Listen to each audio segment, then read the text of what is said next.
Olá pessoal, estamos juntos para mais uma videoaula e agora o assunto será a síndrome do respirador oral bucal. Vamos entender já já porque eu falei oral e bucal. Então vamos ver aqui algumas fotos de pacientes. Vejam que na síndrome do respirador oral não é somente o rosto do paciente que se apresenta com alguma diferença. Na síndrome do respirador oral, além da face do seu paciente estar comprometida, eu tenho a postura do seu paciente como um todo. A partir do momento que eu respiro pela boca, a minha postura se modifica desde os pés, passa pelos quadris e vai também ali para os seus ombros. Nessa foto, você pode perceber como essa paciente tem os seus ombros desalinhados. Nesta foto, você pode perceber o quanto o paciente está com o rosto projetado.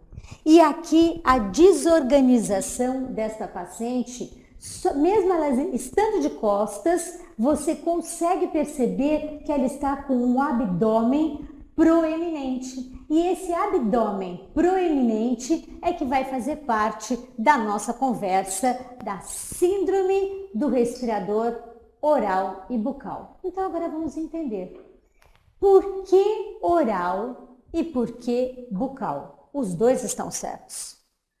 Oral para o fonoaudiólogo, porque trabalha com a oralidade.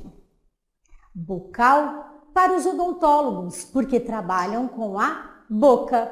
Muito bem, então chegamos a um consenso, não precisa ficar discutindo oral, bucal, enfim, os dois vão dizer a mesma coisa. Esta síndrome tão rica em detalhes para serem trabalhados e analisados. Então, primeira coisa, na síndrome do respirador oral, o profissional não trabalha sozinho. A família vai trabalhar e outros profissionais também irão trabalhar junto com este paciente. Tranquilo? Então agora nós vamos ver este slide. Eu adoro este slide que ele diz o seguinte: o transtorno de aprendizagem e presença de respiração oral em indivíduos com diagnóstico de transtorno do déficit de atenção, hiperatividade, TDAH. Então, muitas vezes os nossos pacientes são considerados crianças com a síndrome, o transtorno de déficit de atenção, e o que nós percebemos é que a questão respiratória é tão grave que a criança se dispersa. Aliás, criança não, né, gente? Vamos pensar, tem muito adulto que se dispersa porque tem um comprometimento respiratório e este é o tema da nossa videoaula. Então vamos voltar aqui. A queixa presente de dificuldade escolar apresentou correlação, olha que bacana, com os transtornos de aprendizagem. Comprovou-se neste estudo a associação entre TDAH, olha que legal, ao baixo rendimento escolar e a presença de respiração oronasal em crianças e adolescentes devido à alta presença de comorbidade com transtorno de aprendizagem, independente do gênero, idade ou tipo de diagnóstico. É um trabalho belíssimo, está aqui para vocês procurarem, que está na revista do Cefac, da Cleiva, da Graciane e do Rubens e também da Kátia. Então, pegando esse gancho, eu queria perguntar para você que está me assistindo: você respira bem? Você respira com o seu nariz ou a sua respiração é mista? Então, a primeira coisa que a gente vai fazer é tentar entender como está a nossa respiração. Se você tiver um espelho aí perto de você, coloque esse espelho abaixo do seu nariz. Não precisa ser um espelho milimetrado, seria ótimo se fosse. Mas pegue esse espelho e coloque abaixo do seu nariz. Inspire e solte o ar com os lábios unidos. Faça isso sem antes assoar o nariz. Então, inspire para ver se existe uma boa aeração das suas narinas. Perfeito! Antes da gente iniciar também a nossa videoaula, olha o que eu vou pedir para você. Se você conseguir soro fisiológico, coloque 10 ml em uma seringa e coloque apenas em uma narina. Não vale colocar nas duas. Você vai puxar o soro fisiológico com a seringa de 10 ml, vai colocar na sua narina e não vai fazer nada com a outra narina, combinado? Muito bem, terminei de fazer essa limpeza em somente uma narina. Eu vou assoar o meu nariz. Assoo sempre em bombinha. Tampo uma narina e assoo fazendo esse movimento na outra narina. Tampo uma narina e assoo fazendo esse movimento na outra narina. Feito isso, vou pegar de novo o meu espelho, inspirar e soltar com os lábios unidos e ver como está a aeração das minhas narinas. Provavelmente, a narina em que você colocou o soro fisiológico haverá mais aeração, vai embaçar mais o seu espelho. Beleza? Então agora vamos continuar. Lembra, você só está com uma narina com soro fisiológico. Isso é bacana para a gente entender as cenas dos próximos capítulos.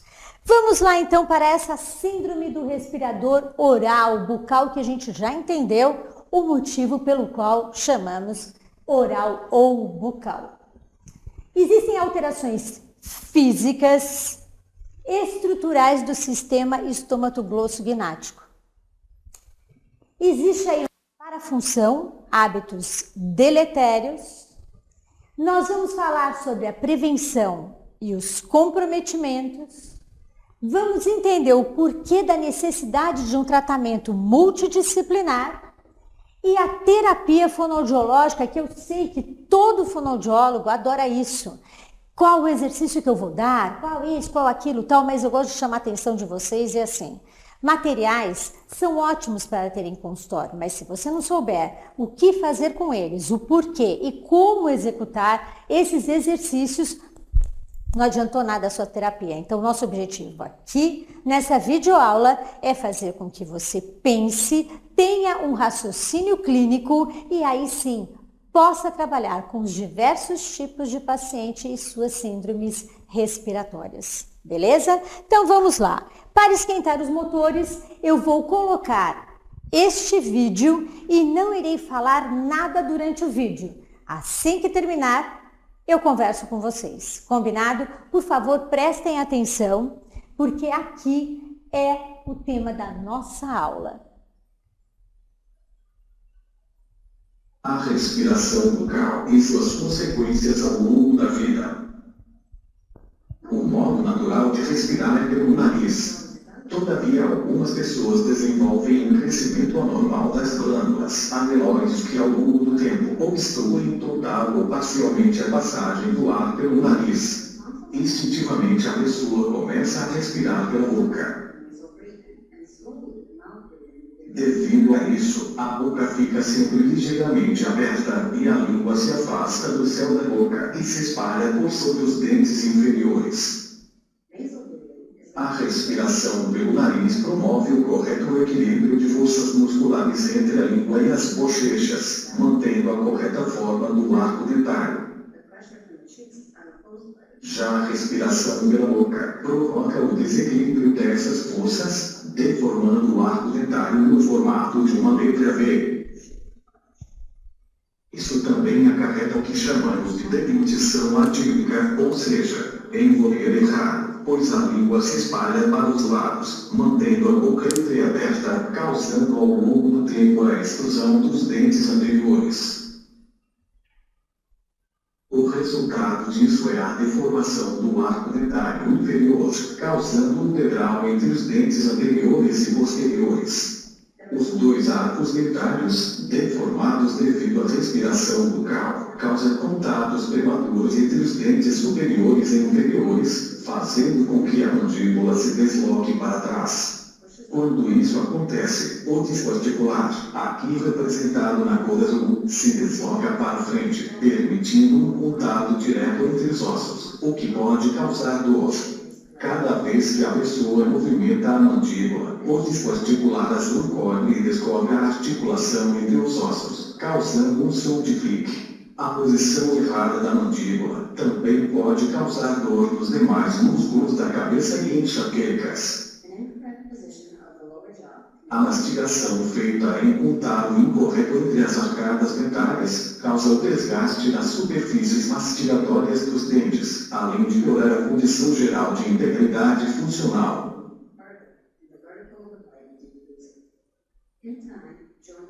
Com o passar do tempo, a própria articulação da mandíbula começa a se deformar. O disco articular azul não consegue mais subir para ficar entre os dois ossos. E aí, uma limitação para abrir a boca começa a acontecer. Como a mandíbula com a língua e demais estruturas foram puxadas para trás, o espaço para o ar passar vai ficando cada vez menor.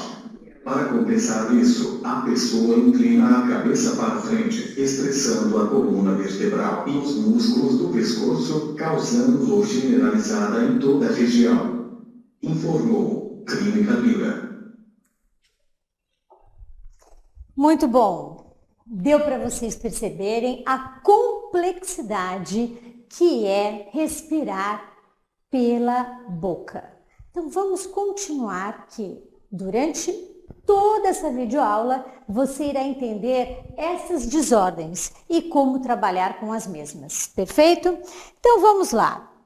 Nós temos aí um distúrbio respiratório que, na minha opinião e de muitos profissionais, é um problema de saúde pública. Por que isso? Porque ele traz consequências físicas, que nós acabamos de ver, emocionais, porque realmente, socialmente, o seu rosto fica completamente afetado, e sociais, porque você acaba atrapalhando a sua postura, atrapalhando a forma de deglutir, e também esta é uma síndrome que causa o mau hálito. Então a questão social aqui, ela acaba realmente ficando bem forte. Nós iremos entender tudo isso da seguinte forma. Esta língua rebaixada, veja como os músculos que estão ao redor, aqui eu estou mostrando para vocês o orbicular da boca, mostrando aqui o bucinador, como eles ficam comprometidos. Às vezes a gente pensa assim, todos estão flácidos. Calma, às vezes aquilo que parece estar flácido está rígido e nós vamos entender para poder atuar melhor com esses pacientes. Nós só estamos esquentando os motores para vocês entenderem como que é esta síndrome. Na hora de deglutir, o paciente vai deglutir com a língua desta forma. E muitas vezes ele ficará em repouso também com a língua desta forma. Se ele está com a língua desta forma, olha o que acontece dentro da boca. É legal tirar aqui nós tiramos o músculo bucinador para que você possa ver o que acontece dentro da boca do seu paciente. Esse paciente vai ficar com a língua na arcada inferior, então ele vai modificar também esses arcos por conta da força da língua e vai modificar a arcada superior por conta do tipo de respiração. Então vamos lá. O respirador oral ou bucal é uma parafunção, porque ele tem um hábito bucal deletério. Esse hábito bucal inadequado, deletério, que compromete as funções, ele produz uma força persistente sobre a musculatura envolvida. Pode promover distorção na forma dos arcos dentários, que nós acabamos de falar, e causar a má oclusão. Muitos de vocês podem estar pensando assim, mas o problema do meu paciente não é a disfunção temporomandibular. Ótimo, eu não estou falando de disfunção temporomandibular porque tem uma videoaula só a respeito disso. Mas eu posso clarear a ideia de vocês que uma respiração oral pode levar sim ao desencadeamento de uma disfunção temporomandibular. Vamos ver aqui o nosso respirador oral. Eu vou ter alterações no crescimento crâniofacial e mudanças anatômicas. Além disso, as anormalidades anatômicas e funcionais, mudanças anatômicas durante o crescimento, e esses fatores é que vão gerar também a síndrome da apneia obstrutiva do sono. Caramba, nós vamos falar sobre apneia nesse curso da síndrome do respirador oral? Vamos ter que conversar sobre isso com certeza. Então vamos primeiro falar sobre a etiologia. O que é que pode causar a síndrome do respirador oral? Quais são esses fatores? Eu posso ter uma hipertrofia das adenoides. Então o que acontece? O meu nariz ele fica obstruído por um tecido que cresce de forma anormal. Muito bem. Eu posso também ter rinite. A rinite é importante você sempre verificar com o seu paciente quanto tempo ele fica com rinite durante um mês. Por exemplo, eu sou respiradora nasal, mas eu tenho rinite. E essa rinite, no período de 30 dias, eu fico 15 ou 20 dias com o meu nariz entupido. Se ele está entupido, concorda que eu não consigo respirar pelo nariz? Então o que eu vou fazer? Eu vou respirar pela boca, ou seja, eu que sou uma respiradora nasal, me torno em um respirador oral por conta de uma rinite frequente. Fique esperto com relação a isso quando seu paciente apresentar rinite. O seu raciocínio irá mudar. Rinossinusites. Além da sinusite, o meu nariz também está comprometido, porque eu tenho as sinusites que ficam só nos seios e eu tenho a sinusite que compromete também o nariz, ou seja, que vai comprometer a respiração pelo próprio nariz. Tumores nasais benignos e malignos, então eu também posso ter isso. Eu sei que não é um curso onde nós vamos prever alguma coisa nesse sentido, mas eu não posso deixar de colocar esse item na parte de etiologia, então fiquem espertos. Polipose nasal, então polípolos no nariz, isso é normal. Mucocele são como se fossem bolhas na região oral ou mesmo do nariz. Desvios do septo, isso fica mais claro para a gente, uma narina tem 90% de passagem de ar, a outra tem 90% de obstrução da passagem do ar, então isso daí também vai comprometer a saúde e o crescimento crâniofacial desse paciente, que já nós iremos falar sobre isso e que é muito, mega, hiper, blaster importante. Muito bem. Atresia de coana, então eu tenho as minhas coanas dentro do nariz, elas são menores. Posso ter corpos estranhos, sei lá, né? Não dá para a gente ter uma ideia, mas alguma coisa diferente daquilo que nós estamos acostumados a ver nessa síndrome. Estenose da cavidade nasal, ou seja, a filha do Roberto Justus, ela tem uma deformidade, uma estenose crâniofacial. Então imagina que você vai ter a sua cavidade nasal, aonde os ossos dessa cavidade têm alguma deformação. Então, durante muito tempo, nós pensávamos que ela tinha uma síndrome. E o que foi diagnosticado, na verdade, foi uma malformação dos ossos da face. que podem vir a comprometer esse crescimento crânio-facial. Então, é por isso que a face dela fica um pouco diferente daquilo que nós estamos acostumados a ver. Alteração cartilaginosa da pirâmide nasal. Então, a cartilagem do nosso nariz, dentro das nossas narinas, da pirâmide, certo? Onde você tem o meinho ali, é que vai ter um comprometimento. Então, veja como as etiologias, né, elas são diversas, certo? Eu vou colocar aqui que essas etiologias, elas têm alguns grupos, porque assim, colocando em grupos vai ficar mais fácil a sua compreensão. Veja que aqui eu coloquei um pouquinho mais, eu coloquei na infância e adolescência. E se você quiser, você pode colocar até na fase adulta. Nós vamos entender o porquê. Eu posso ter um paciente que ele, quando criança, não era um respirador oral. Aí ele teve um trauma, caiu de bicicleta ou caiu de skate, sei lá, um acidente de carro e tal, não percebeu e aí ele começou a respirar só pelo nariz. Eu posso mesmo acontecer com um idoso que não era um respirador oral, mas durante a sua fase adulta se transformou num roncador. Se transformou num roncador, esse roncador vai mudar o arco, esse arco vai mudar a forma, mudando a forma eu posso me transformar em um respirador oral. Então é por isso que a gente fala que é uma síndrome, né? Tem diversos fatores aí para serem estudados. Mas vamos aos grandes grupos, para que você possa entender. Eu posso ter um grupo onde eu vou classificar enquanto inflamações e infecções. Beleza. Eu posso colocar num outro grupo as pessoas que apresentam traumas. Eu posso colocar em outro grupo as pessoas que têm hipertrofia das tonsilas faríngeas e palatinas.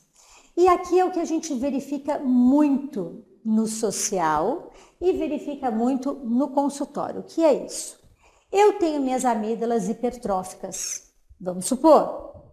Eu faço uma cirurgia, só que durante muito tempo, vamos supor que eu tivesse 10 anos de vida, durante 10 anos eu sempre respirei pela boca e essas tonsilas, né, essas amígdalas hipertróficas, ou seja, edemaciadas, obstruíam a passagem do ar. Durante esses 10 anos, isso fez com que eu tivesse uma deformidade no arco dentário superior e inferior, assim como nos músculos desta face. Ao retirar este corpo que estava facilitando essa respiração pela boca, não significa que o seu paciente, após a cirurgia, vá respirar pelo nariz. Por quê? O cérebro dele acostumou a respirar desta forma, com este corpo atrapalhando. A partir do momento que se retira as amígdalas, é necessário fazer o quê? Eu tenho que ensinar esse meu paciente a usar esse espaço que lhe foi oferecido a partir da cirurgia dentro da cavidade oral. Se eu não mostrar para esse paciente que ele tem esse espaço, as chances dele ter feito a cirurgia e não utilizar de forma adequada as estruturas da região de cabeça e pescoço tem uma chance gigantesca. Por isso que eu tenho que tomar cuidado após as cirurgias, sempre ficar atento ao trabalho fonoaudiológico. Então aí já vem uma dica para você, fonoaudiólogo. Procure um otorrinolaringologista e explique para ele a importância de adequar esses tecidos, essas partes moles, as estruturas novas que esse otorrino irá oferecer após a cirurgia, porque eu terei um espaço que, se não bem utilizado, o meu paciente, que era um respirador oral, ele vai permanecer um respirador oral, mesmo retirando estas amígdalas hipertróficas, ou mesmo retirando as adenoides, ou mesmo retirando um corpo estranho. Vamos pensar aí num desvio de septo também. Quantas pessoas fazem cirurgia para o desvio de septo com a intenção de respirar melhor após a cirurgia e não tem essa sorte após a cirurgia? Será que o cirurgião agiu de forma inadequada? Fez a cirurgia errada? Muito provavelmente não. A forma de você utilizar essas estruturas é que estava inadequado. Ótimo? Muito bem. Agora nós vamos entender um pouquinho mais essas tonsilas, essas amígdalas, para que nós possamos raciocinar em cima dessas amígdalas, certo? Então vamos lá. Essa é a classificação do tamanho das tonsilas palatinas. Por que essa classificação existiu? Para que você tenha uma boa respiração pelo nariz, eu tenho que avaliar o espaço que você tem dentro da boca. Se você pensar quanto espaço intraoral, o que você vai verificar é o seguinte. Aqui estão as amígdalas, ó. Aqui, onde está meu dedo, e aqui. E aqui também eu tenho o dorso de língua, que já já a gente vai falar sobre ele, que seriam duas avaliações aí para ver o espaço intraoral, né, que eu tenho dentro da boca do paciente. Então aqui eu vejo uma boca de um paciente normal. Peço para abrir a boca, ponho a lanterna, tiro uma foto se quiser, que na verdade é bem interessante. Aí, feito isso, eu vou avaliar como estão as tonsilas dentro dessa boca, e as fotos aqui servem como um parâmetro para vocês. Essas fotos eu irei disponibilizar para vocês, para que vocês tenham aí pelo menos um parâmetro para avaliar o seu paciente. Aqui é o grau 1, ou seja, está normal. Aqui eu tenho as tonsilas de grau 2, estão começando a comprometer todo esse espaço que eu tenho lá de orofaringe. Aqui eu já tenho o grau 3. Só de olhar aqui o grau 3, você já percebe o tanto que eu tenho de comprometimento. Aqui eu já tenho o grau 4. Aqui a pessoa já começa a apresentar de vez em quando uma baba noturna. Aqui é mais frequente a baba noturna, acordar com a boca ressecada e os lábios ressecados.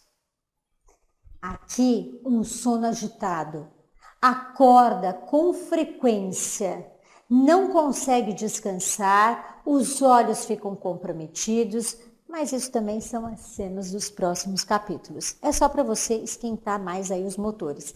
Se você conseguiu fazer o soro fisiológico em uma narina, isso quer dizer que neste momento da videoaula, uma das suas narinas está funcionando melhor do que a outra.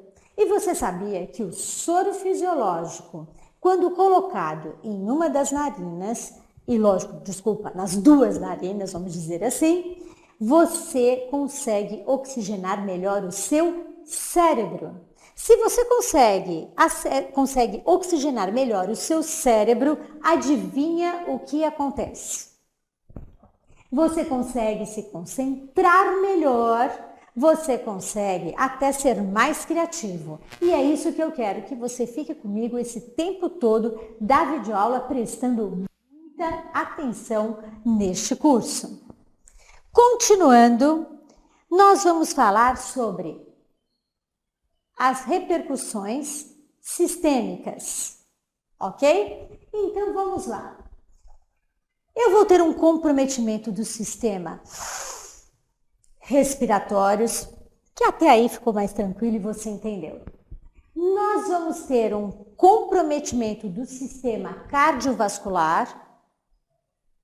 Se eu não tenho oxigênio, tudo aqui está funcionando de forma adequada? Ou vamos ficar atentos para isso. O sono ficará comprometido por conta daquilo que eu comecei a falar com vocês agora há pouco. O trato gastrointestinal também ficará comprometido e o sistema endócrino também. Então, a criança que é respiradora oral, ela tem algumas características. Vamos ver? Esse slide que eu vou mostrar para vocês, ele é bem antigo. Ele existe lá no Google, mas dentro de todos os materiais que a gente tem, ele consegue aqui, num único slide, mostrar tudo o que acontece com o nosso respirador oral e também já começa a fazer com que você pense no trabalho a ser realizado com eles. Então vamos ver. Ele tem uma face alongada. Ele apresenta também o olhar caído. Veja bem aqui, perto da sobrancelha, perto dos olhos. Ele apresenta os lábios ressecados, um com menos volume, outro com maior volume e ainda evertido, virado para fora. Ele tem a arcada inferior um pouco mais para trás, retrusa. Ele tem uma protrusão da arcada inferior. Além de ir para frente, ela fica mais estreita. Ele apresenta olheiras. Além de apresentar as olheiras, ele fica com o quê? Com os lábios ressecados e hipotônicos. Nem sempre o lábio evertido, guarde isso. Ele é sinal de flacidez. Eu posso ter um lábio virado para fora que não seja flácido. Então vamos lá. Olha quantas coisas eu tenho que falar para vocês sobre o respirador oral. Que delícia! Significa que isso tem um enorme resultado. Então, na próxima videoaula, eu espero você assim, ó, com soro fisiológico, a seringa de 10 ml, o espelho milimetrado ou não, porque nós iremos iniciar com estes materiais. Até lá!